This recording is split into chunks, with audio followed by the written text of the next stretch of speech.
40 by Ahmed Al-Shugairi. After reaching the age of 42, Ahmed Al-Shugairi made a decision to isolate himself for 40 days, which he spent on a remote island in the Pacific Ocean, away from the hustle of life and the distractions of technology.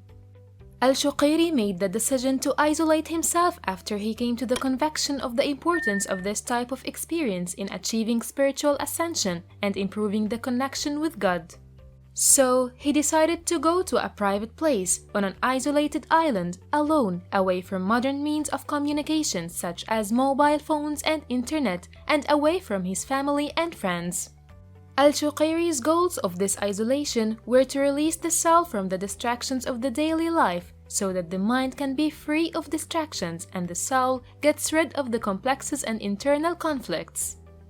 As Al-Shugairi wanted to crown his 42 years of age with an isolation that would help him in his pursuit towards self-discipline, quitting some bad habits and reaching a state of inner peace or a reassuring soul. It would also help him to clear his mind in order to evaluate the past and plan for the future.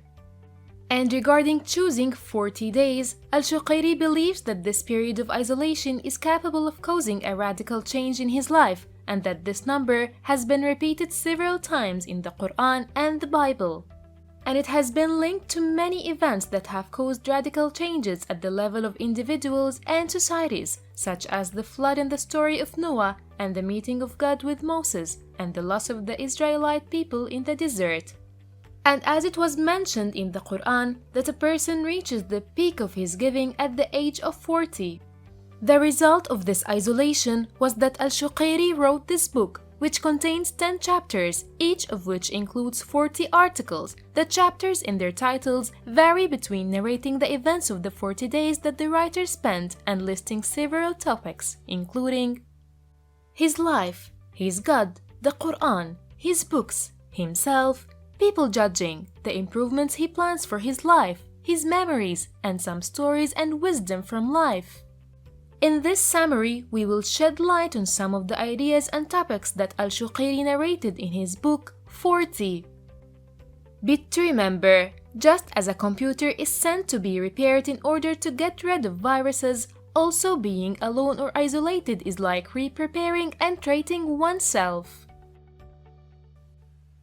When you ask someone, why haven't you achieved your goals in life yet? The answer is often related to circumstances beyond his control, such as work, family, and society. One of the first causes of failure is blaming external causes. The main reason for lack of achievement in life is a person's bad habits and his inability or unwillingness to get rid of them.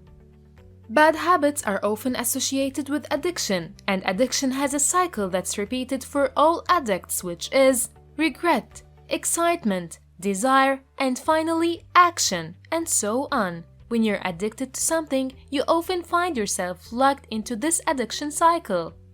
To identify the reasons of the addiction cycle, the author takes us in an explanation of the 3 parts of the human brain. The first is the reptilian brain, which the author called Shahwan, and its primary goal is to meet the needs of the body such as eating and drinking. The second is the mammalian brain, or Atfan, and its goal is to meet the needs of the soul such as feeling of fear and anxiety and the desire for social communication. The last part is the thinking brain, Aqlan, which is the part that has the ability to analyze and think, and it's the part that distinguishes the human being from other beings. These 3 parts work in a continuing and daily struggle. If you're addicted to sweets, Shahwan tells you, I want to eat 2 full cups of ice cream. On the other hand, Aqlan says, but this is unhealthy. If Aqlan urges you to study hard, you will find Atfan driving you into thinking about summer vacation or going out to spend time with friends. The inner peace of man can only be achieved if he takes control of the continuous struggle between the 3 parts of the mind and trains them to work in harmony and peace for the greater good. The messenger of God, may God's prayers and peace be upon him, said, None of you truly believes until his desires are superservient to that which I have brought. That is the passion, Shahwan and Atfan, acts as two soldiers of the thinking brain, عقلان. However, we must not lose sight of the fact that the discipline of Shahwan and Aqlan is not an easy matter because they work in the unconscious part of the mind or the subconscious mind, which is difficult to reprogram and train if it gets used to something. The concept of the strength of the subconscious mind is an interesting concept that the writer Joseph Murphy talked about in his book The Power of the Subconscious Mind, which we talked about in a previous book. Ahmed Al-Shugairi also mentions some of the weapons that Aqlan must be equipped with in order to win and prevail, the most important of which are knowledge and the truth, which is to stay away for a certain period of time from external influences that make you return to your bad habits, as well as negotiation with yourself, praying and fasting. Bit to remember, inner peace can only be achieved through the triumph of the thinking brain over the other parts of the mind, and this comes through the self-discipline, training, and striving.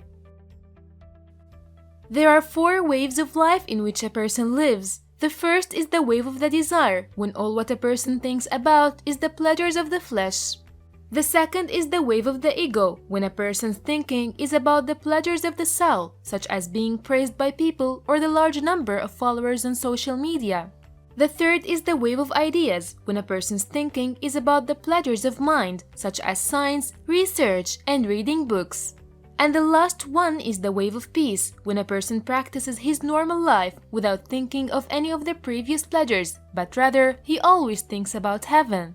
Then you find him calm and stable. Usually a person moves in the life between these 4 waves, but most of the time one wave dominates his life until he moves to the other wave, and so on.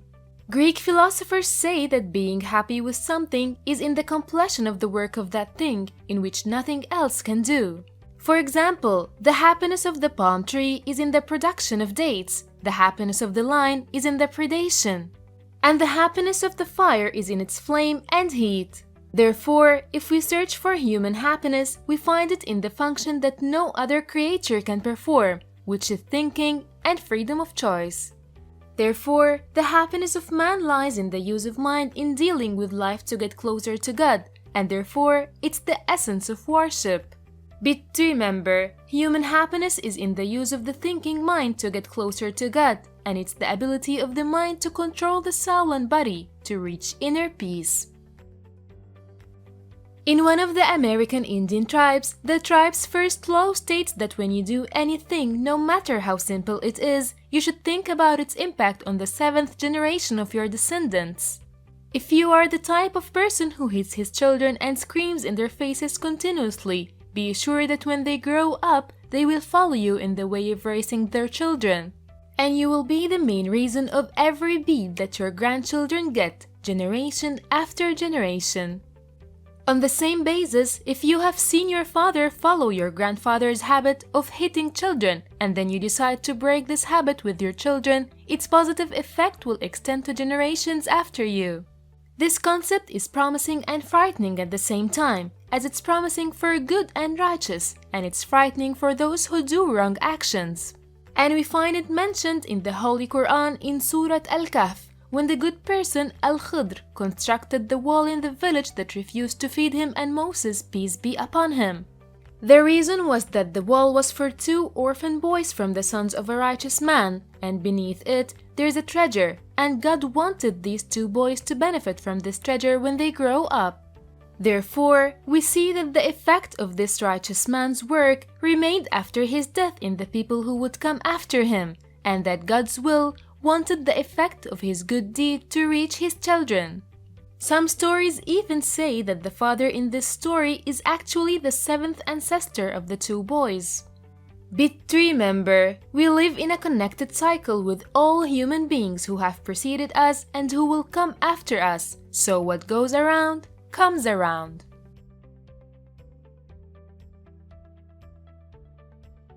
Thanks for watching. Please follow our social media accounts.